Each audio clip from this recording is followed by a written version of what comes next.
இன்னைக்கு இஃப்தாருக்கு ஸ்பெஷலாக எதுவுமே செய்யலைங்க, கடையிலேயே வாங்கிட்டு வர சொல்லிட்டேன். எனக்கு நோன்பு திறக்கிறதுக்கு நன்னாரி ஷர்பத் போட்டுட்டு கூடவே ரோஸ் மில்க்கும் லஸ்ஸியும் போட்டு எடுத்துக்கிட்டேன். நோன்பு திறந்துட்டு நேராக ரம்ஜான் பர்ச்சேசிங்காக டி நகரில் இருக்கிற போத்தீஸ் தான் போயிருந்தோம். அன்னைக்குன்னு பார்க்க சரியான கூட்டங்க. முக்காவாசி பேர் ரம்ஜான் பர்ச்சேசிங்காகவே வந்திருந்தாங்க. என்னுடைய பையன் நோன்புக்கு முன்னாடியே சொல்லிட்டாப்ல, ரம்ஜானுக்கு எனக்கு கோட் ஷூட் எடுத்து கொடுங்கன்னு சொல்லிட்டு. சரி, நம்ம புள்ள இந்த வாட்டியும் எல்லா நோன்பும் வச்சுட்டாப்ல, அவனுக்கு பிடிச்ச மாதிரி எடுத்து கொடுக்கலாம்னு.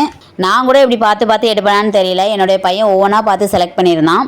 ஃபஸ்ட்டு பார்த்த செக்ஷனில் அந்தளவுக்கு அவனுக்கு செட் ஆகலை போல். நெக்ஸ்ட்டு பார்த்த செக்ஷனில் அவன் மூஞ்சிலே சிரிப்பு தெரிஞ்சது. ஓகே, அவனுக்கு அது பிடிச்சிருக்குன்னு. அதுக்கப்புறமா என்னோட ரெண்டாவது பையனுக்கும் கோட் ஷூட் எடுத்திருந்தோம். அவன்கிட்ட எந்த கலர் இல்லையோ அதை தான் பார்த்து எடுத்திருந்தோம். குவாலிட்டியை பற்றி சொல்லணும்னா எல்லாமே சூப்பராக தான் இருந்தது.